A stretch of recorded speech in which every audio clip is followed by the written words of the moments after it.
Gracias, Señor, gracias por Él. Y gracias, Señor, por permitirnos estar aquí en este día. Abre nuestros oídos, Señor, para escuchar tu voz, para escuchar tu palabra, Señor, para decirte que sí, Señor, y aceptarte, Señor, en nuestras vidas, Señor. Gracias, Señor, y todo lo pido en el dulce, santo nombre de tu Hijo, quien vive y es Rey, y es Dios por los siglos de los siglos. Amén. Señor, soy vaso sucio y dañado. En malos caminos he caído, en malos pasos. Jesús, tú eres mi alfarero. Destrúyeme y hazme como tú me quieras ver. Mi alfarero, mi Dios es tan grande, tan bueno. Destrúyeme, Señor, y hazme de nuevo. Mi alfarero, mi Dios es tan grande, tan bueno. Quiero nacer de nuevo como un Nicodemo. Oh buen Señor, yo quiero ser un hombre nuevo. Señor, como lo hizo Pedro al tu llamarlo a la orilla, quiero decir sí como María. Como lo hizo Moisés, como lo hizo Elías. Oh buen Señor, quiero entregar a ti mi vida. Como Isaac, envíame a mí, tú ya es mi vida. Mi alfarero, mi Dios es tan grande, tan bueno. Destrúyeme, Señor, y hazme de nuevo. Mi alfarero, mi Dios es tan grande, tan bueno. Quiero nacer de nuevo como Nicodemo. Oh buen Señor, yo quiero ser un hombre nuevo. Oh buen Señor, yo quiero ser un hombre nuevo. Abre tus manos, cierra tus ojos y di conmigo: oh gran poder de Dios, enciéndenos en tu fuego, el amor, oh Espíritu, que viene de lo alto, llénanos de Dios, oh Espíritu, óleo santo, úngenos en el amor. Amén. Amén. Amén. Sagrado corazón de Jesús, en ti confío. Inmaculado corazón de María, decimos, ruega por nosotros. Nos cubrimos con la preciosa sangre en el nombre del Padre, y del Hijo, y del Espíritu Santo. Paz y alegría. Paz y alegría. Mis queridos hermanos y hermanas, esta jornada espiritual está coincidiendo con un tiempo muy particular que le está tocando vivir a nuestra Madre, la Iglesia Católica. Pero es un tiempo de bendición. No hay que tener miedo del futuro, porque el futuro le pertenece a Dios. Y si nosotros estamos unidos a Dios, nosotros tendremos también victoria sobre todas las adversidades, las persecuciones, las pruebas, porque nosotros somos discípulos de un crucificado. Y si somos discípulos de un crucificado, tenemos que tener las señales del crucificado. ¿Cómo usted va a tener como maestro a alguien que ha padecido y usted no padece? ¿Cómo usted puede hablar de pruebas si usted no es probado? ¿Cómo usted puede hablar de victoria si no ha pasado un combate? Entonces nosotros hablamos de lo que hemos experimentado, lo que hemos probado, lo que estamos sufriendo, para poder declarar victoria. Y si me preguntan, como de hecho algunas personas preocupadas por todo lo que está viviendo la iglesia, ¿qué podemos hacer? La respuesta la vamos a encontrar en la palabra.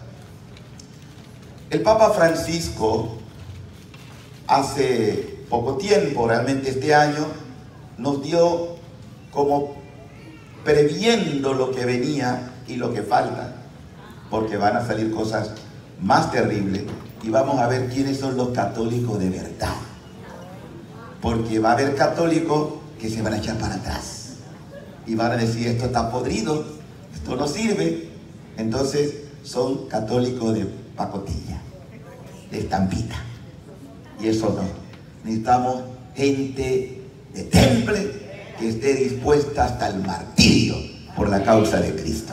Y si usted no tiene vocación de martirio, mejor para atrás, porque el martirio no significa solo que me van a matar, porque esa es una forma de martirio, llamamos martirio cruento, esa es una, pero hay otra, que es el martirio incruento, que es tan válido como el primero.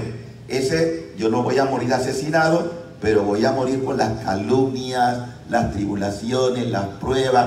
Ese martirio es más común y en ese tenemos que prepararnos todos.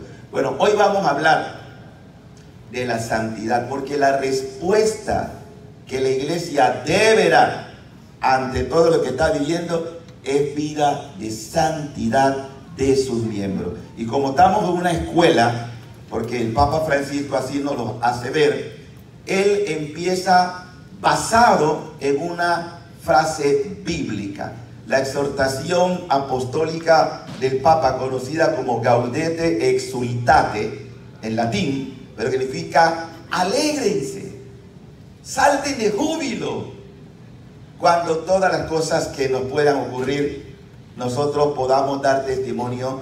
¿Y dónde se inspira eso? Pues en Mateo capítulo 5.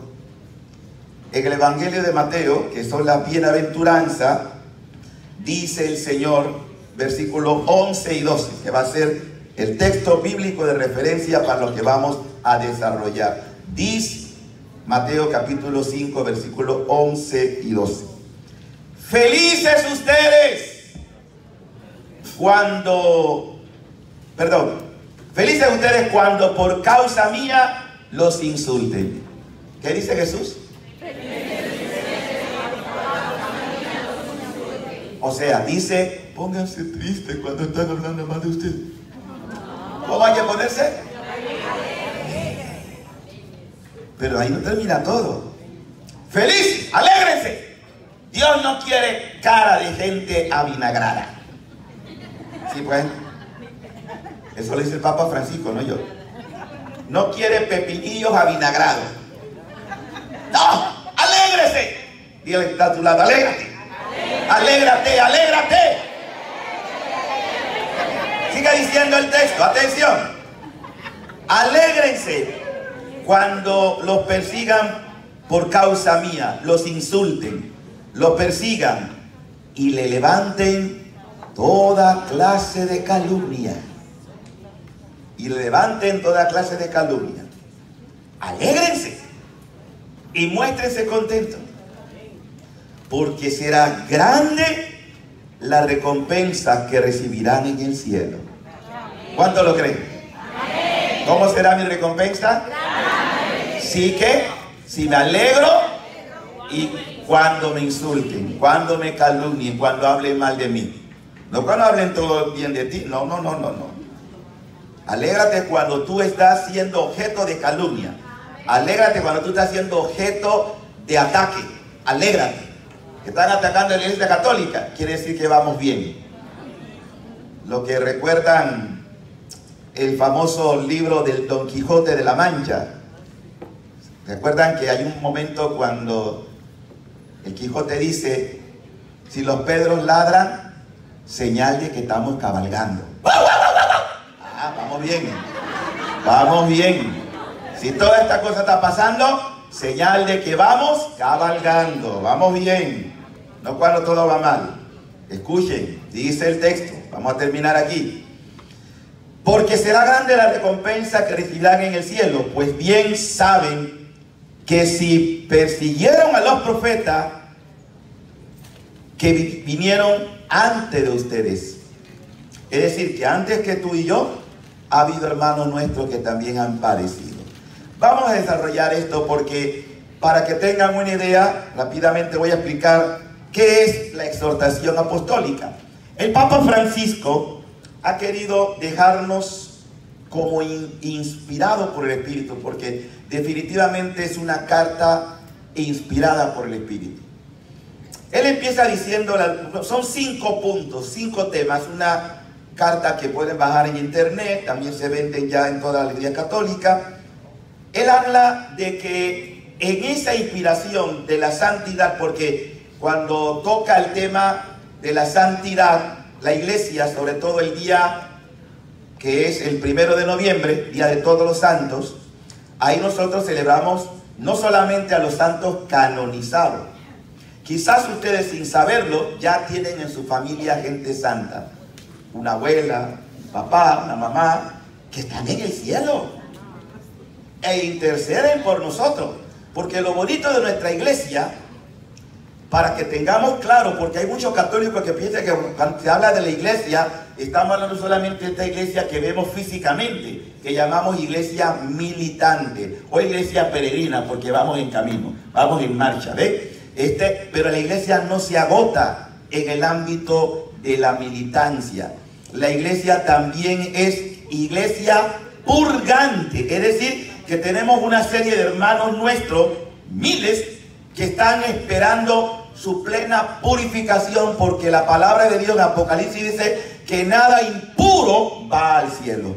O sea que para ir al cielo necesitamos purgarnos. Y yo pudiera decir que la Iglesia Católica en este momento está viviendo un verdadero purgatorio. Está siendo purificada para la gloria de Dios, pero va a resplandecer en belleza y en gloria para Dios. Porque este es el plan de Dios. Y luego tenemos la iglesia triunfante, la iglesia de los bienaventurados. Bueno, el Papa Francisco nos habla de que en esta exhortación hay 5 puntos clave. El primero, el llamado a la santidad. ¿Y para quién es el llamado? Para los sacerdotes, ¿verdad? Las monjas, las que están en los conventos. Ahora yo pregunto, católicos, de verdad, sean honestos. ¿Tú te sientes llamado de corazón a ser santo? Sí. ¿De verdad? Sí. Miren, el problema de la mayoría de los católicos es que no se nos ha inculcado el tema de la santidad. Y tenemos unos estereotipos de santidad totalmente equivocados. Y claro, cuando a ti te venden una idea de una santidad que es ajena, me decía un sacerdote en un momento, hace muchos años, que hay santos obviamente que son admirados, pero casi difícil de poder copiar su forma o estilo de vida. Por ejemplo, si yo hablo de los santos anacoreta, o los santos de los padres del desierto, que pasaban hay santos que comían a la semana 2 o 3 veces, nada más. Y vivían en permanente ayuno. San Antonio, por ejemplo, Abad, vivía en un sepulcro. Así, por ejemplo, hay tantos santos que fueron extremistas. Ok, esa es una forma de santidad, pero no es la única. Y esto es lo que tenemos que ir cambiando, que la santidad no son hechos extraordinarios. De hecho, Madre Teresa de Calcuta, cuya fiesta celebramos hace pocos días, ella hablaba que la santidad es vivir de manera extraordinaria la forma, cada día de forma ordinaria. Es decir, hacer lo que tú haces, pero debemos hacerlo de una manera generosa, entregada en el servicio. De forma que nosotros esperamos, como lo dijimos anoche, que aquí ustedes salgan este fin de semana con una conciencia clara, que si quieren ir al cielo, la decisión es ser santo. No importa cuán pecaminosa haya sido tu vida pasada, a partir de ahora, tu vida está llamada a vivir en santidad todos los días de tu vida. Y esto es lo que vamos a tratar de desarrollar, porque creo que vale la pena que nos entusiasmemos por la mejor llamada que hemos recibido, la llamada a la santidad. El Papa dice que también en esta llamada, que es universal, hay dos peligros. Dos peligros que son como herejías nuevas, porque la iglesia desde que nació ha habido herejías. Ha habido quienes, claro, acuérdense que el gran enemigo de la iglesia es Satanás. Y Satanás siempre va a inducir a que pensemos distinto a lo que Dios piensa. Y dentro de esas herejías está, por ejemplo, lo que se llama el agnosticismo o el gnosticismo. El gnosticismo, antiguamente, pues el querer entender a Dios con la razón, con la cabeza. San Agustín, cuando estaba en búsqueda de Dios, un hombre muy sabio, hasta que tuvo su experiencia mística de ver cómo un niño sacaba del mar agua y rápidamente la depositaba en un hoyo hecho en la arena. El santo queda impactado por eso y le pregunta qué quiere hacer. Si quiero depositar toda esa agua en este hoyo. El santo le dice, es inútil, no puedes. Y así esa criatura inspirada, un ángel, algunos piensan, le dice, así de difícil es que intentes meter a Dios en tu pequeña cabecita. Porque queremos entender a Dios con la cabeza. Uno ha tenido la experiencia de gente que son muy intelectual, pero la intelectualidad y la razón, San Pablo mismo dice, cuidado con la mucha ciencia que hincha, porque Dios es más que mi razón, Dios es más que mi cabeza. Yo decía ayer que en los 37 años que tengo de sacerdote, por más que a mí me pidan, Padre, explíqueme cómo es la Eucaristía, eso rebosa mi capacidad intelectual. Yo podría hacer muchas cosas teóricas, pero va más allá de mi explicación racional, porque Dios es más que mi razón. Y hay gente que quiere entender a Dios con la cabeza, y cuando no pueden, terminan entonces asfixiados. Dice, no entiendo, no tengo experiencia de Dios. Hermanos, ya el Papa Pablo VI, Juan Pablo II, el Papa Benedicto nos han dicho que sin una experiencia de Dios no se puede hablar de Dios. No es lo mismo hablar intelectualmente de Dios que tener una experiencia personal con el Dios vivo que está presente entre nosotros. Experiencia de Dios. Esto es lo que se necesita. Por eso hay que llevar al pueblo de Dios a vivir experiencia, a tener un encuentro con el Dios vivo. Esta experiencia es la que también el Papa nos habla de cuidado de estas dos nuevas herejías, porque no son solamente del pasado, sino que están repitiendo. El pelagianismo, Pelagio, un hereje, que quería también hacer ver que con nuestro solo esfuerzo, nuestra sola voluntad, podíamos lograr. Hay gente que hace mucho esfuerzo por querer ganar el favor de Dios, pero con la voluntad humana, y eso no es suficiente. Sin la gracia no lograremos nada. Usted ve, por ejemplo, los budistas, la religión budista, entran en el famoso mantra y así se concentran, bla, bla, bla, bla, bla, bla, y van haciendo su mantra, porque creen que con su solo esfuerzo pueden lograr alcanzar la iluminación. Nosotros no necesitamos de eso. La iluminación no viene porque yo entro en un mantra y me concentro y mi fuerza y no. Viene porque todo es gracia. Diga, yo no merezco nada de Dios, pero Dios me da todo por su gracia. ¿Y a quién se la da? A los humildes. ¿Ustedes quieren tener el favor de Dios? Hágase pequeño. El reino de los cielos, se manifiesta en lo sencillo, en los pequeños. Dios no es complicado. Complicado lo hacemos nosotros, pero Dios no es complicado. Entonces, dice el Papa también, en el tercer capítulo, que para llegar entonces a esta experiencia de Dios, en el tercer capítulo habla el Papa de la luz, o a la luz del Maestro. ¿Qué significa eso? ¿Quién es nuestro modelo de santidad? Jesús. Él es nuestro modelo de santidad.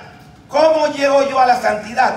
Obedeciendo la palabra de Jesús, escuchando. Recuerden a María de Magdala. Dice que cuando Jesús va donde Lázaro, su hermana, dice que ella estaba a los pies del maestro. No es que el servir sea malo, es que solamente el que tiene una experiencia de haber escuchado siente necesariamente el impulso del servicio. Y su hermana Marta estaba muy ocupada. Aquí no se trata de ver si era bueno o malo, no. Estaba muy ocupada del servicio y su hermana estaba ahí embobada o alucinada por la palabra del Señor. Dice: ¿no te importa que mi hermano no me dé la mano?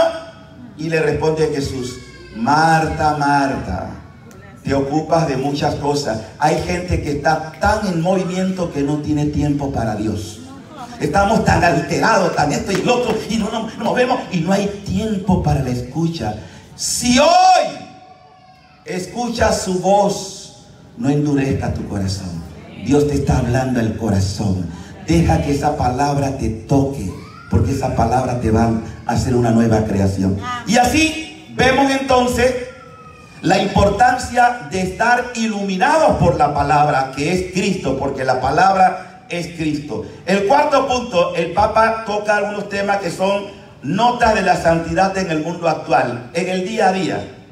Y termina el Papa con 3 palabras claves en el 5º capítulo, que también vale la pena que en algún momento, no hay espacio ahora para hacerlo, pero solamente lo mencionamos, que el Papa habla de 3 cosas. Primero, que para la santidad hay que saber que estamos en un combate. ¿Estamos en qué? Combate. Otra palabra de combate. Guerra, batalla. ¿Y los católicos estamos convencidos que vivimos un combate? Miren, cuando ustedes van a la liturgia iniciando la cuaresma, en la oración colecta que se hace al miércoles de ceniza, esa palabra se usa: combate espiritual. Pero no es solamente en cuaresma, es que el combate dura toda la vida. Nosotros estamos en un permanente combate espiritual. Usted puede salir de aquí muy emocionado, ilusionado, y detrás está el enemigo diciendo: deja que salgas. Te está preparando ya una forma de hacerte seducir o de caer. La batalla permanece siempre, pero no hay que asustarse. ¿Por qué? Porque si usted sabe que está en un combate, ¿cómo va a vivir? El Papa dice vigilante, no solamente vigila, vigilancia, alerta, para poder ver por dónde viene el ataque. Muchos católicos están dormidos y por eso el enemigo hace estrago, porque no han vigilado. Miren, todo lo que está pasando en la iglesia, si nosotros hacemos un examen honesto, ha sido por falta de vigilancia, empezando por los pastores. Nos hemos descuidado nosotros y hemos descuidado el rebaño. Ojo, ojo, cuando dejamos de vigilar, el enemigo entra. Y entra violentamente, porque él anda como león rugiente, buscando a quien devorar, dice la palabra. Y yo siempre digo a la gente: recuerden que el demonio no hace siesta. Ustedes sí, él no duerme. Él siempre está mirando qué hacer, cómo hacer, a quién atacar, cómo atacar. Y tienen estrategias muy buenas. Y finalmente, el Papa también usa la palabra muy importante para estos tiempos. Se llama discernimiento. El discernir es la palabra cernir, o sea, quedarte con lo bueno y botar lo malo. Discernir. Hay gente que no sabe discernir porque le falta la luz del Espíritu. Y en este tiempo se necesita mucho discernimiento. Ante lo que está pasando, uno discierne que esto Dios lo está permitiendo. Dios está purgando su iglesia. Entonces, no debemos asustarnos por eso. Al contrario, estar atentos a los signos que el cielo nos está dando. Bueno, ya esa era la introducción para que tengamos claro el documento de la exhortación apostólica. Pero quiero quedarme ahora solamente para empezar haciendo memoria de una parte del documento que me parece interesante porque es la llamada universal. En el numeral 14 de la exhortación apostólica, el Papa deja dicho: para ser santo no es necesario ser obispo, sacerdote religioso o religiosa. ¿Escucharon bien? Para ser santo no es necesario ser obispo, sacerdote, religioso o religiosa. Muchas veces tenemos la tentación de pensar que la santidad está reservada solo a quienes tienen la posibilidad de tomar distancia de las ocupaciones ordinarias. Yo soy una mujer casada, pero como estoy casada, pues me voy a refugiar y voy a apartarme para quedarme solamente en las cosas de Dios. Descuido mi hogar, descuido mi familia. Cuidado. Yo les hablé ayer de una santa, bueno, que va a ser santa, y yo estoy convencido que va a ser doctora de la iglesia, Concepción Armida, Conchita, una mujer que se entregó su vida por los sacerdotes en México. Fundó 5 instituciones religiosas, madre de 9 hijos, 9 hijos. Una mujer que se levantaba todos los días a las 3 de la mañana para orar por los sacerdotes. Madre espiritual de muchos sacerdotes. Una mística, escribió varias obras y entre ellas una preciosísima para todos los sacerdotes que va dedicada, inspirada por Jesús a mis sacerdotes. Bueno, Concepción Armida, miren cómo fue su santidad, que ni sus propios hijos eran conscientes del nivel de altura que tenía su mamá. Y la gente que compartió con ella, algunos que fueron contemporáneos, cuando hablaron de que iban a introducir su causa, decía, concha, santa. Porque la mujer iba a las cosas normales, iba a fiesta con su esposo, participaba, es decir, hacía su vida normal. Pero en su vida interior, mire, esto fue tan grande que ella tuvo la experiencia del desposorio místico, que es uno de los estados más altos de unión con Dios. El alma se casa con Dios. Y ella, cuando tuvo esa experiencia mística, un poco lo que le pasó al Padre Pío o a Teresa de Ávila, la transverberación, que el alma es traspasada, cuando ella recibe esa gracia, claro, porque ella después quedó viuda, y cuando ya enviudó, su entrega fue todavía más radical. Entonces, en un momento de su vida, sintió la inspiración de que ya todo le pertenecía a Dios. Agarró un fierro ardiente, rojo vivo, con la señal de Jesús y se la clavó en el pecho. Jesús no le pidió eso, pero ella lo quiso hacer como un acto de ofrecimiento. Y Jesús después se le dijo, mira, no te pedí eso, pero me agrada lo que hiciste. El Señor tiene buen sentido de humor. O sea, cuando un alma tiene esas iniciativas, ahora no lo vayan a hacer ustedes, ¿eh? Cuidadito. No, pero lo que quiero decir es cómo hay almas que son atrevidas en la fe. En la Biblia aparece mucho esto. A mí me gusta hablar de la fe atrevida, de mujeres y hombres que conquistaron a Jesús por su fe. Recuerden la mujer sirofenicia, recuerden a la mujer que tocó el borde del vestido. Es decir, hay gestos de amor que mueve la mano de Dios. Y este fue el caso de Conchita. Entonces, digo esto para que ustedes otra vez entiendan que la santidad no es una cosa de que, bueno, él se metió al convento, estuvo en un monasterio y ahí se santificó. ¡No! Mire lo que sigue diciendo el Papa Francisco, porque esto hay que hacer consciente a todos los católicos. Dice el Papa Francisco, no es así. Todos estamos llamados a ser santos. Repítanlo. Todos estamos llamados a ser santos. Viviendo con amor y ofreciendo los propios testimonios en las ocupaciones de cada día. ¿En qué? En las ocupaciones de cada día. Es decir, vas a cocinar, invita a Jesús a cocinar contigo. Él le gusta estar en la cocina. Van al supermercado, invitan a Jesús, vamos al supermercado. Eso se lo escuché a una mística que decía, hay que invitar a Jesús a todo. Él no ha dicho que cuando oremos permanentemente. ¿Qué significa orar permanentemente? No significa estar 24 horas de rodillas. No, lo que tú hagas, hazlo oración. Lo que tú hagas, hazlo unido a Jesús. Vas a cocinar, Señor, ¿te gusta esto? Vamos a ver. Y créanme que Jesús está allí. Es que no, solamente te voy a esperar cuando vengas a la capilla. Jesús está hasta cuando están en el baño. Ahí también está. Con ustedes. Yo estaré con ustedes. Dijo que solamente los domingos. Dijo que los martes. Dijo que los jueves. ¿Qué dijo? Todos los días, siempre. Y esta mañana está aquí, escuchando con ustedes. Este es el Dios que camina con nosotros, siempre. Sigue diciendo el Papa. En las ocupaciones de cada día, allí donde cada uno se encuentra. ¿Dónde nos encontramos hoy?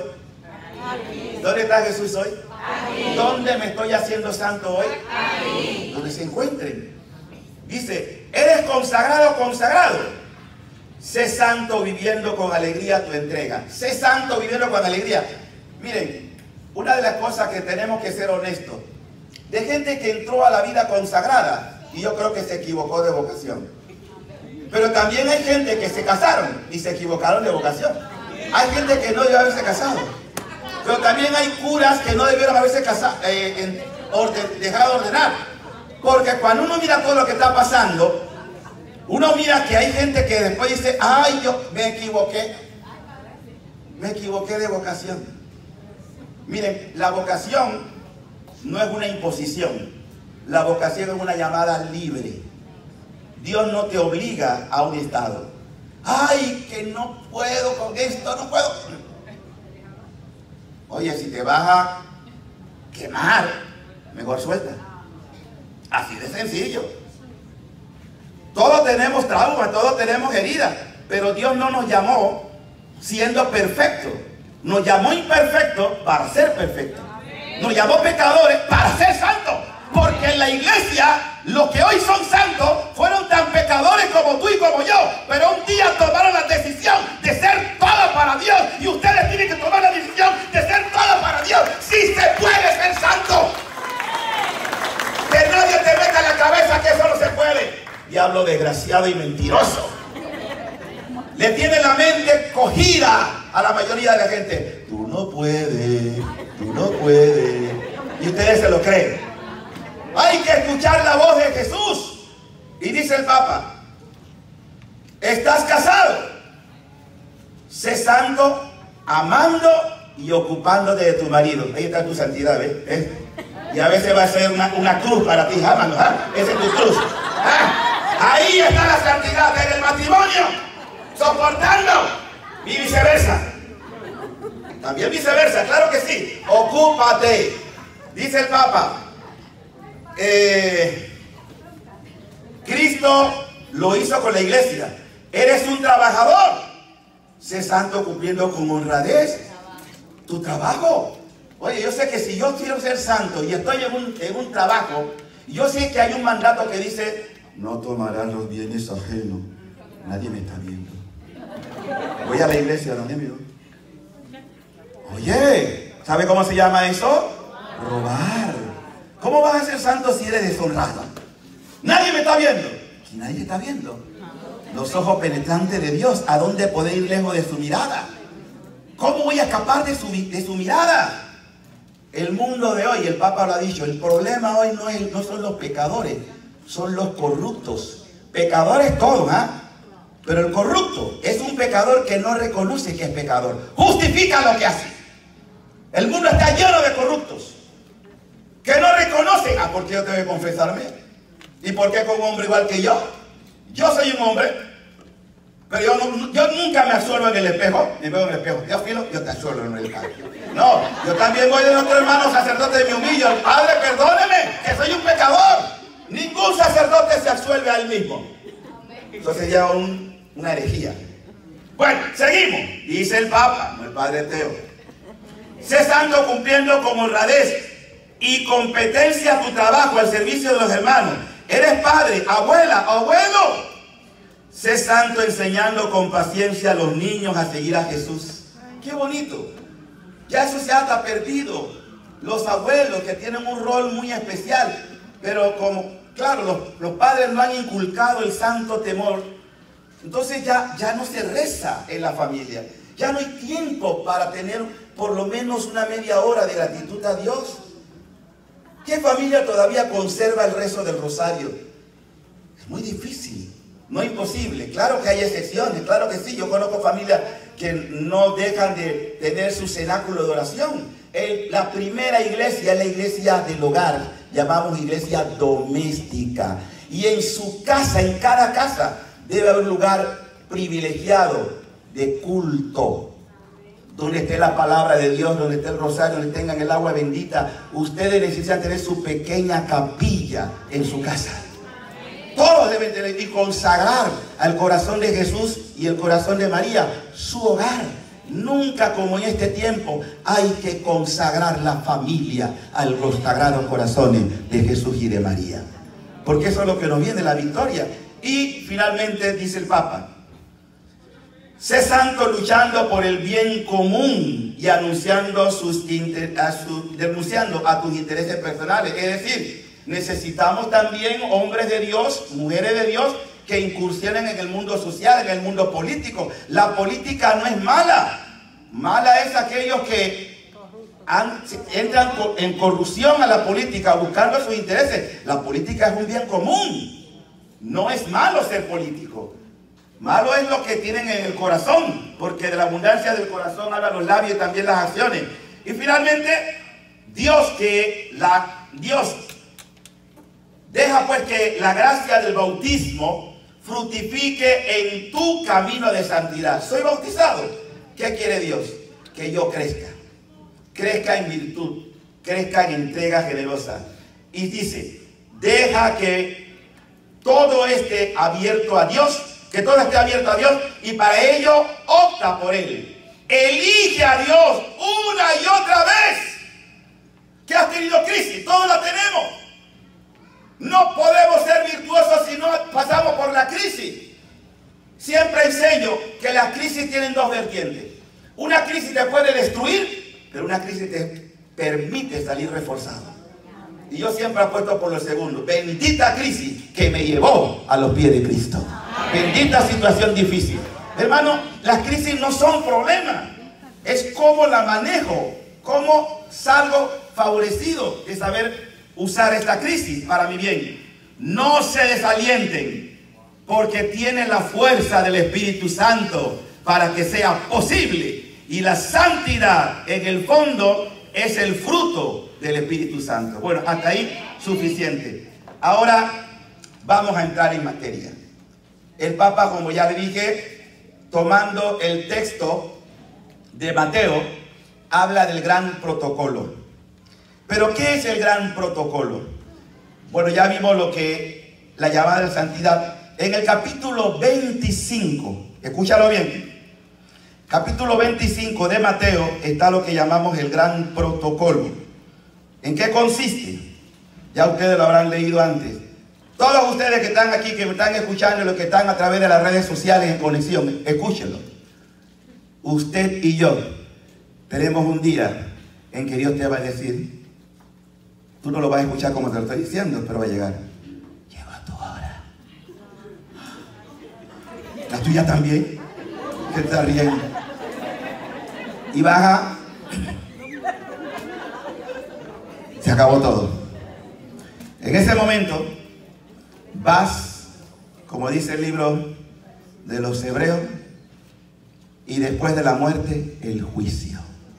Deje de estar pensando, porque nosotros no somos paganos, de que voy a emigrar a otro cuerpo en una reencarnación. Eso es satánico, eso no tiene que ver nada con el cristianismo. Nosotros no estamos emigrando de un cuerpo a otro. Después de la muerte, el juicio. Pare de contar. Entonces, ¿qué pasa en el juicio? Es importante, ¿no? Porque eso te va a llegar. Y uno de los que está aquí está en fila en primer lugar. Puedo ser hasta yo. Pero todos vamos a estar en fila. Usted, si tomamos una fotografía en este momento y dentro de un poco de meses comenzamos a revisar, padre, ¿te acuerdas de fulano? Se murió. Se murió. ¿Qué va a pasar con fulano? Viene el juicio. Esto es importante.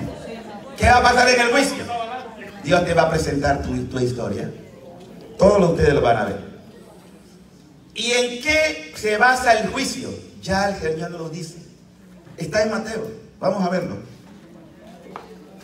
Mateo capítulo 25.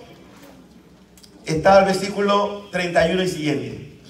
Cuando el Hijo del Hombre venga en su gloria, rodeado de todos sus ángeles, se sentará en su trono de gloria, que es suyo. Todas las naciones serán llevadas a su presencia. Y separará a uno de otros, al igual que el pastor separa las ovejas de los chivos. Colocará a las ovejas a su derecha y a su izquierda los chivos. Quiero explicar una cosa. Miren, hay dos juicios.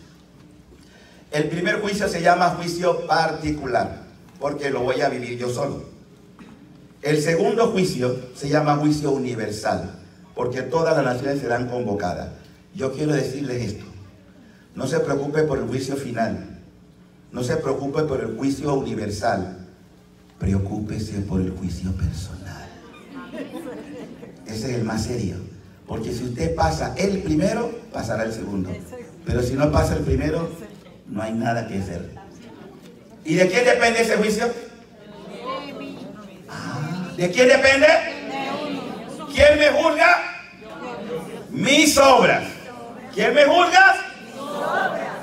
Mis obras me van a juzgar. Dios ni siquiera me va a juzgar. Ya Dios me juzgó. Dios me juzgó aquí, ¿ve? En la cruz. Él vino por todos los pecadores, de manera que, ay, es que yo era tan pecador, yo vine por ti. Ay, es que yo te fallé tanto, yo vine por ti.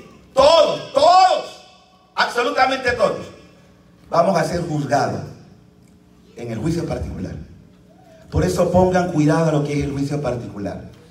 Porque ese juicio nos llevará al segundo y ya no, usted no tiene nada que temer. Ay de mis hermanos que niegan el purgatorio. Ay, ay, ay. Ya lo verán. Pero tampoco hay que tener miedo. Bendita el alma que va al purgatorio.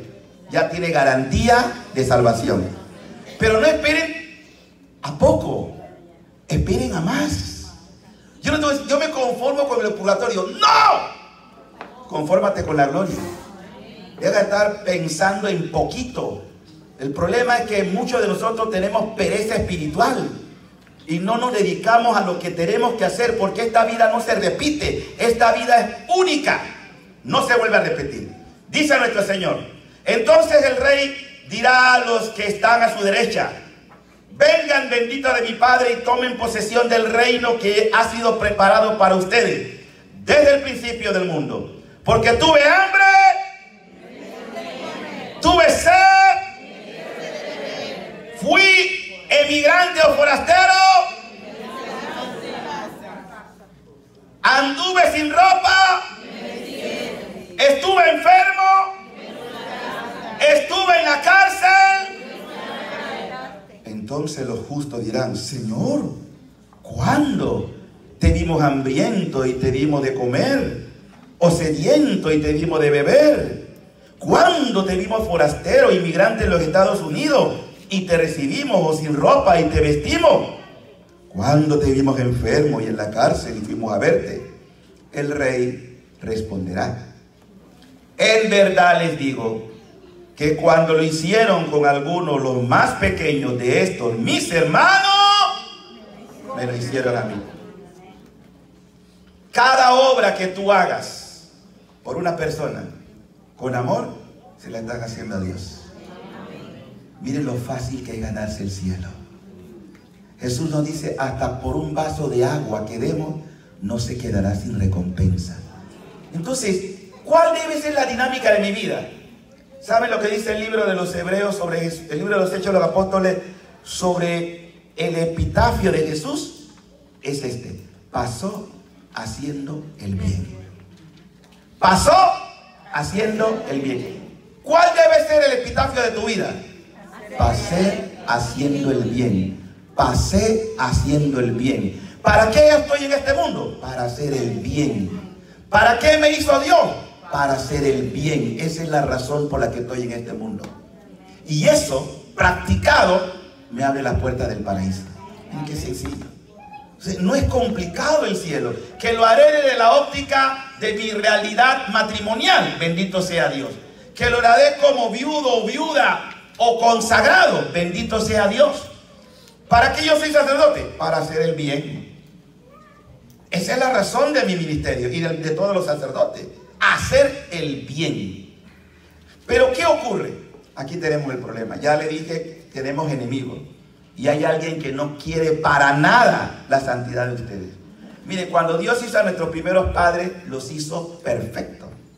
Adán y Eva eran santos. No nacieron pecadores, nacieron santos. Directamente de la mano de Dios, eran santos. ¿Qué pasó? ¿Cómo se degradaron? Miren, cuando Dios nos hace, a cada uno de ustedes, les da un don precioso. El don de la autodeterminación. ¿Saben qué es eso? Libertad. Hacer lo que quiero. Ustedes eligen lo que quieren. A ver, eligen lo que se quiere ir al infierno. Está gratis la matrícula. Usted elige. A ver, ¿cuántos se quieren condenar? Elija. No quieren, ¿verdad? Ustedes son inteligentes. Elija aquellos que quieren salvarse. Ahora, si yo elijo ser salvado o ser salvo, yo necesito ejercer, no solamente basta la elección, sino lo que determina esto. Es decir, haciendo lo que Dios le agrada y evitando lo que Dios no le agrada. ¿Sabe cómo se llama eso? Santo temor de Dios. ¿Cómo se llama? ¿En qué consiste? Digan conmigo, hacer lo que a Dios le agrada y evitar lo que a Dios no le agrada. Todo eso está en la Biblia. El principio de la sabiduría es el santo temor de Dios. Y Dios lo pone en la conciencia. Ustedes tienen algo dentro, en su alma, que se llama conciencia. Y esa conciencia te habla. Aunque tú ves, cállate. O cierra los ojos, voy a hacer lo que quiero. Y cuando tú sientes que hiciste mal, que acá y aquí, no hice lo que debía haber hecho. ¿Quién decidió? ¿Quién decidió? Yo. ¿Quién se condena? El que quiere. ¿Quién se salva? El que quiere. Pero hay que ser coherente con esto. En ese pacto, es decir, en esa llamada que el cielo nos está haciendo, Jesús nos ha presentado que esto es más sencillo de lo que podemos esperar. Y voy a poner un ejemplo. Necesito 3 voluntarios, varones. 1, así me gusta rápidamente. 2, venga para acá. Y 3, venga para acá. Tú mismo, venga. Sí, muy bien. Ok. La didáctica, lo que es la enseñanza didáctica, toca mucho más cuando uno puede estar explicando con los ejemplos que con las palabras, ¿no? Asumamos que estos hermanos, en el misterio de Dios, porque esto es importante que ustedes lo digieran. Dios lo hizo a él, lo hizo a él, lo hizo a él. Le dio un alma viviente y desde el momento, incluso antes de que ellos nacieran y tú nacieras, tú fuiste acunado, tu ser, es decir, tu alma fue creada por Dios. Entonces Dios pensó para ti, desde antes que naciera, en un proyecto, tu santidad. Indistintamente lo que tú eliges, pero Dios también se sueña como cualquier papá. Nuestros padres tenían sueño con nosotros, ¿o no? ¿Sí? Si nuestros padres tenían sueño con nosotros, también Dios tiene sueño con nosotros. Bueno, el sueño que Dios tiene con nosotros es: quiero que sea santo, quiero que sea una viva imagen mía, que Él me reproduzca, que Él pueda ser el hijo de mi complacencia, que yo cuando la vea a ella, lo vea a Él, diga: ¿cómo se parece a mí? Ese es el sueño de Dios. Pero también hay un desgraciado que tiene otro sueño. A ese me lo como yo. A ese le voy a destruir todos los proyectos. Lo voy a inhabilitar para que no piense ni busque la salvación. Bueno, no se asusten. Dios no nos deja solo. Cuando Adán y Eva pecan, a ver, reúnense aquí. Abrácense los 3. Hubo una reunión en el cielo. La Trinidad. Aún el verbo no se ha encarnado, pero el verbo existía antes. El verbo siempre ha existido, pero no se había encarnado. Y en esa reunión celestial, Adán y Eva pecaron y la muerte. Acuérdense, la paga del pecado, que Dios no inventó el pecado. El pecado es consecuencia de nuestra desobediencia. Escúchenlo, porque todo lo que es pecado y que le quede grabado, todo pecado lleva a la muerte. Todo. Salvo que uno se arrepienta y pida perdón, claro, obviamente Dios levanta, ¿no? Una vez que Adán y Eva pecan, seducidos por la serpiente o el demonio, Dios dice, no podemos permitir que esto siga pasando. ¿Y qué pasa? Dios manda aquí, hijo, y el hijo le dice al padre, envíame a mí. Voy a arreglar esto. Envíame a mí. Y el verbo se hizo y habitó entre nosotros. Entonces viene el verbo. Apaga ese teléfono, por favor. Sí, eso es. Aquí está el verbo. Y el verbo se hizo y habitó. Muy bien. Escuchen bien esto. Ven acá ustedes, hermanito. Vengan. Pónganse aquí. Para que ustedes vean cómo este misterio les va a quedar clarito. Aquí está el hombre pecador. Este eres tú. Sinvergüenza, pecador. ¿Ah? ¿Ha ofendido a Dios? Merecías lo peor. Pero entonces, y para que ustedes entiendan lo que quiero decir, a ver, el pecado ¿a quién ofende? A Dios. Y Dios es ¿qué? Amor. Infinito amor, ¿verdad? Entonces, si yo ofendo a Dios, que es infinito amor, ¿cómo es una culpa dada a Dios? Es decir, un pecado que ofende a Dios se convierte en ¿qué? En una culpa ¿qué? Infinita. Claro, porque el ofendido es el Padre. Entonces la culpa es infinita. Todo pecado lo lleva a la muerte. Ayúdala a apagar el teléfono. Sí. A ver, pues no se distraigan. El hombre. Atención. Todo pecado o ofensa a Dios tiene valor infinito. De manera que para resarcir el daño hecho a Dios, ¿cómo lo va a hacer si Adán y Eva ya pecaron? Ya no pueden espiar. No pueden. Entonces, ¿qué necesita Dios? Otro Dios para que lo perdone. O él mismo. Es decir, él mismo. ¿Y qué se le ocurre? La brillante idea de hacerse hombre. La brillante idea de hacerse hombre. Es decir, ser igualito a nosotros en todo, menos en el pecado, porque no podía pecar. ¿Cómo va a redimir siendo pecador? Tenía que ser perfecto, sin mancha, para poder mediar y decirle al Padre, mira, yo voy a expiar lo que tú, siendo Dios, que yo también soy Dios, voy a resarcir el daño que te hicieron. Porque pongan cuidado, fíjate por aquí un momento, Padre. Asumamos de que el Padre en su justicia, que también es divina, le dice a Adán, ¿sabes qué? Señálalo. No, tú bajas la mano, el Padre te está señalando. Que esa justicia recaiga sobre ti directamente. ¿Qué se merece? Condenación. ¿Por qué? Porque su pecado ha sido mayúsculo. Y más que él era santo. Él era santo, fue creado santo, pero se degradó. Entonces, el Padre dice, bueno, vamos a hacer algo. Vamos a resarcir esto. Y manda al Hijo. Aquí viene el Hijo. Ahora pongan cuidadito a esto.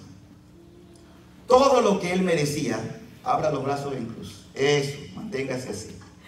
Le dice el Padre, ¡Papá! Lo que ellos se merecen, hazlo conmigo. Desata tu justicia sobre mí. Lo que ellos se merecen, hazlo conmigo. Y por eso, dice el apóstol Pablo, que a quien no cometió pecado, Dios lo hizo pecado por nosotros. ¿Y cómo murió? Como un maldito. Y recogió todos los pecados del mundo, del primer Adán hasta la última criatura que venga a este mundo.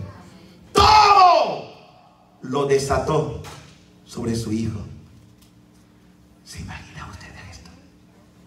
Todo. Toda tu sinvergüenzura. Miren, no hay pecado que Jesús no haya ya redimido. Cuando tú hacías toda tu porquería, tus suciedades. Ay, ahí estaba llorando por ti. Llorando ver cómo tu alma se perdía. Pero entonces, esta justicia, ojo, recibió, acérquese, abrácela, se convirtió en misericordia. Te abrazó el Señor. Y no solamente te perdona, sino que guiado después, venga para acá, Espíritu Santo, por el Espíritu Santo, ¿sabe qué hace? Te lleva al seno de Dios otra vez.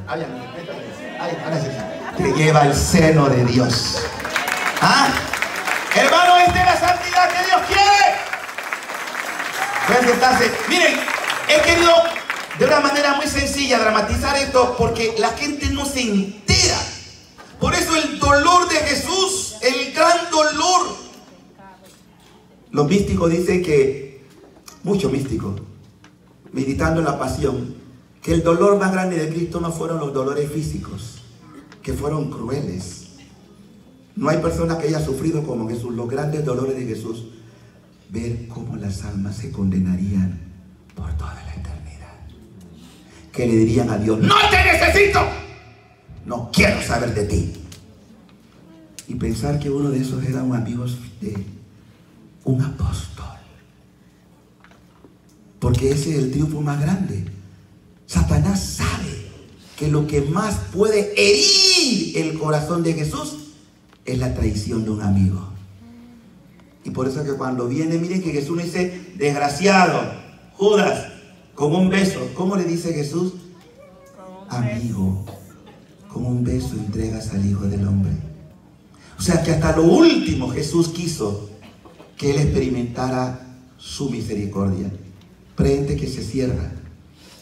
Queridos hermanos, yo quiero decirles hoy que frente a lo que está viviendo la iglesia hay respuesta.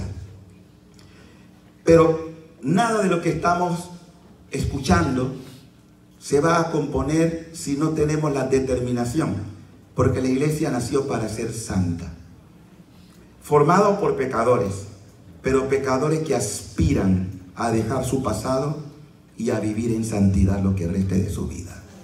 A Dios no le importa qué tan grande haya sido tu pecado. No hay pecado que Dios no pueda perdonar. Dice que el único pecado no perdonado es blasfemar contra el Espíritu.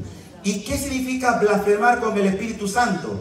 Decirle a Dios: tú no puedes salvarme, yo no te necesito. Es el resistir el amor de Dios. ¿Se dan cuenta? Ahora, ¿qué vamos a hacer aquí? Cuando estaba meditando sobre esto, me vino una inspiración que el Señor me puso en el corazón para ustedes. Miren, la Virgen María, en sus apariciones marianas en el mundo, cada vez que la Virgen viene, no viene de paseo a decir: hola, ¿cómo están, niños bonitos? La Virgen viene en momentos muy puntuales de la historia de la iglesia. No voy a hacer una mariología aquí de la primera aparición de la Virgen de Tepeyac, en un momento circunstancial muy importante, la Virgen del Pilar en Zaragoza, España, cuando Santiago estaba con crisis de ver que no se convertía y pidió la asistencia de la Virgen. Bueno, lo que quiero que ustedes sepan es que la Virgen siempre viene en un momento coyuntural de la iglesia, con tiempo anticipado para decirnos: oigan, esto va a pasar, para evitarlo. Cuando la Virgen viene en Lourdes, ¿saben cuál era la situación que estaba imperando en el continente europeo? Y en el racionalismo ya había entrado, que la gente ya está empezando el tiempo de la Ilustración. Y la Virgen, ¿qué nos invita a hacer? ¿Qué le invitó a Santa Bernadette? Penitencia, penitencia, penitencia. Ese fue el mensaje. ¿Y qué es penitencia en la Biblia? Conversión. Cambien, cambien, cambien. Ese es el mensaje. Conversión. ¿Cuál es el mensaje central del Evangelio? Conversión. ¿Cuál es el mensaje de la iglesia? Una llamada a la conversión. Podemos cambiar. Nunca digas: yo no puedo cambiar, ya yo nací así, voy a morir así. No. Todos podemos cambiar de vida. Ustedes escucharon el testimonio del hermano Teófilo. el cambio que hubo en su vida. Bendito sea Dios. Porque Dios no vive mirando nuestro pasado. Dios no anda sentenciándonos por lo que hicimos ayer. A Dios lo que interesa es tu cambio de actitud, tu cambio de mentalidad. Se puede cambiar, se puede ser diferente. Y luego llegamos a este momento en que la Virgen viene a Fátima.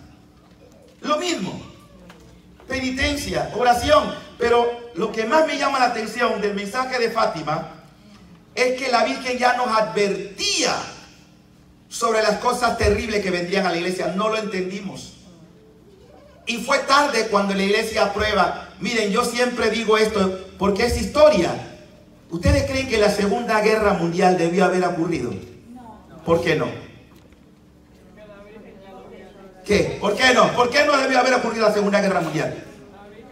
La Virgen advirtió cómo se podía evitar. Ella no dijo, va a ocurrir una guerra. Ella dijo, si ustedes no cambian, vendrá una guerra peor.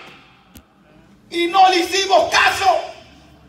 Dice, para evitarlo, para que esto no pase, Dios quiere, no yo la Virgen, Dios quiere la consagración del mundo a mi inmaculado corazón, porque en el corazón de María está el búnker para resistir toda insidia del demonio. En ese corazón tenemos victoria segura. Pero no hicimos caso. No debió haber ocurrido. ¿Ustedes creen que el comunismo debió haber existido? La Virgen dijo claramente, si ustedes, es que incluso antes de que ocurriera la revolución bolchevique, esto es historia de la iglesia y historia de la humanidad. La Virgen apareció en mayo y la revolución ocurre en octubre. Y le dice, Rusia extenderá sus errores por todo el mundo, persecuciones. Lo que estamos viendo, todavía el comunismo tiene efecto. Lo que está pasando en Venezuela, lo que está pasando en Nicaragua, lo que está pasando en Cuba, en China, en Vietnam. No piensen que eso se acabó. Pero no hicimos caso. ¿Por qué somos tan duros para creer? Dígame, ¿por qué resistimos tanto la gracia? Somos parecidos al pueblo de Israel, de dura cerviz. Entonces, queridos hermanos, aquí entramos en otro tema. La Virgen ya nos ha dicho lo que viene. Y esto que está pasando ya estaba advertido. En la Salet, la Virgen advirtió que cardenales estarían contra cardenales, obispo contra obispo, sacerdote contra sacerdote. Eso está advertido más de 100 años atrás. Lo volvió a repetir en otro lugar. Después, en Japón, en Akita, la Virgen advierte esto y lo volvió a repetir en Garabandal, en España. Advirtió de esto. Pero ¿quién podía pensar que en el año 60, 64, una España que acababa de venir de una guerra civil, una España donde de cada familia habían 1, 2, 3 sacerdotes religiosos, que esa España, que ella fue tan fuerte el mensaje que no lo dio ella, San Miguel Arcángel fue que le tocó dar el mensaje. Dice, antes la copa se estaba llenando, ahora está rebosando, se está rebosando, ¿sí? Y habla de todo lo que estamos viendo, obispo contra obispo. ¿Ustedes creen que Jesús está contento de ver cómo está su cuerpo místico?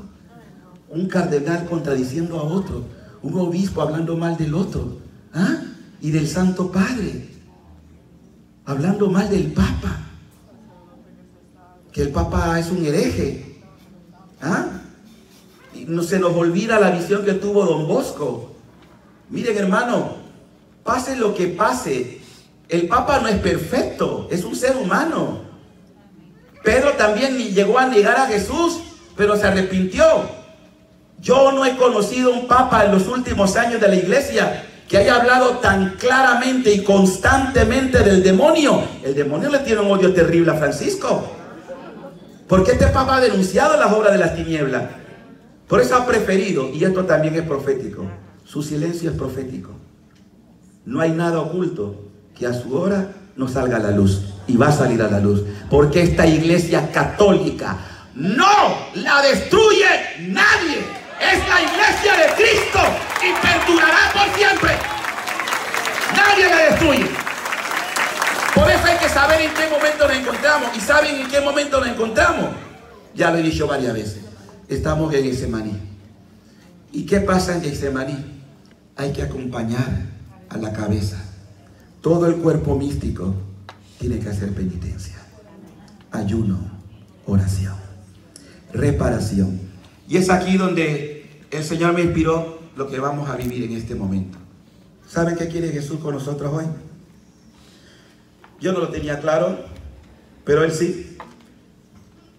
Yo quiero que busquen el libro de Segunda Crónicas, capítulo 7, versículo 14. Ese es un texto que vamos a ver ahora. Segunda de Crónicas, capítulo 7, versículo 14. Y el otro texto es Primera de Pedro 5, del 6 al 8. Primera de Pedro, capítulo 5, del 6 al 8. A ver, ¿quién encontró Segunda de Crónicas 7, 14? Segunda de Crónicas 7, 14. Segunda de Crónicas. A ver, ¿qué dice?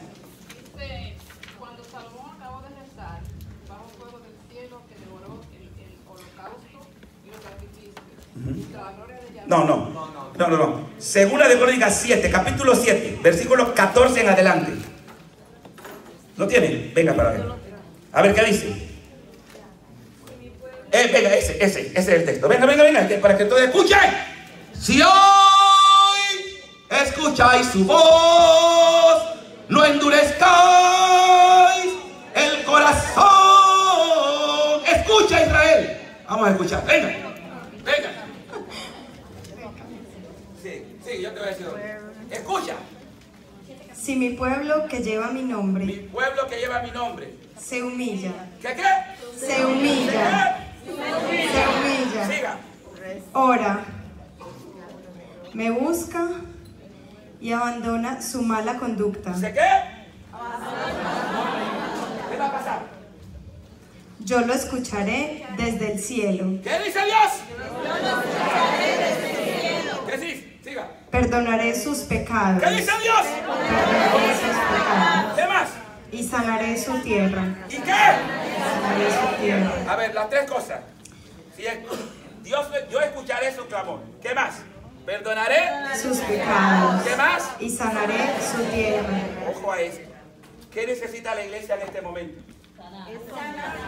Humillarse. ¿Qué necesita la iglesia en este momento? Humillarse. ¿Qué necesita la iglesia en este momento? Humillarse. ¿Pero por qué yo tengo que humillarme? ¿Qué es lo contrario? ¿No te sientes? ¿Qué es lo contrario a la humillación? Soberbia. Miren, con todos estos escándalos, cuando uno empieza a mirar por qué todos estos escándalos, es que muchos cardenales y obispos y sacerdotes hemos pecado de soberbia, hemos pecado de arrogancia, de autoritarismo.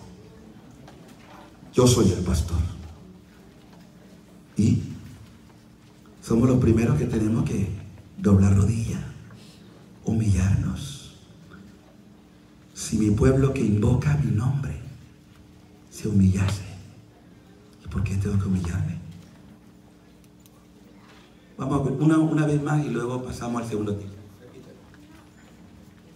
Si mi pueblo que lleva mi nombre se humilla, ora, me busca y abandona su mala conducta, yo lo escucharé desde el cielo, perdonaré sus pecados y sanaré su tierra. Esta es palabra de Dios. Cuenta que tu palabra me da vida. Confío en ti, Señor. Tu palabra es eterna. Y en ella esperaré. ¿Cuántos creen que esa palabra tiene poder? Amén. ¿Cuántos están dispuestos a obedecer esta palabra? Amén. ¿Cuántos quieren ponerla en práctica esta mañana? Eso vamos a hacer. Vamos al segundo texto. ¿Quién tiene la primera de Pedro, capítulo 5, del 6 al 8. Venga para acá, rápido, hermano, venga. Lee en voz alta. Es palabra de Dios, no es palabra del Padre Teo. Es palabra de Dios. ¿Qué dice? Hermanos, humíllense, pues, bajo la poderosa mano de Dios, para que, llegado el momento, Él los levante. ¿Cómo dice el texto? ¿Ante quién? Ante la poderosa mano de Dios. ¿Qué dice? Depositen en Él todas sus preocupaciones, pues Él cuida de ustedes. Sean sobrios y estén vigilantes, porque su enemigo, el diablo, ronda como león rugiente, buscando a quien devorar. ¡Oh, es palabra de Dios! ¡Esto no es juego! ¡Esto no es juego! ¡Esto es real! Como león rugiente, buscando a quien devorar. Ya ha devorado a varios, pero quiere devorar más. Sigue leyendo. Resístanle firmes en la fe, sabiendo que nuestros hermanos en este mundo se enfrentan con sufrimientos semejantes. Dios, de quien procede toda gracia, los ha llamado en Cristo para que compartan su gloria eterna. Y ahora deja que sufran por un tiempo con el fin de amoldarlos, afirmarlos. Con calma, con calma. Esto hay que saborearlo. Saborearlo. Otra vez. ¿Todo esto qué? Dios, de quien procede toda gracia, los ha llamado en Cristo. ¿Para qué? Para que compartan su gloria eterna. ¿Qué más? Y ahora deja que sufran por un tiempo. ¿Deja que qué? ¿Deja que qué? ¿Qué más? Con el fin de amoldarlos. ¿Con el fin de qué? ¿Qué significa eso? A su forma. ¿Y cuál es la forma? ¿Ser qué? ¡Santo! ¡Santo! Eso quiere buscarnos. Hacerlo a su forma. ¿Qué más? Afirmarlos, hacerlos fuertes e inconmovibles. Gloria a Él por los siglos de los siglos. Amén.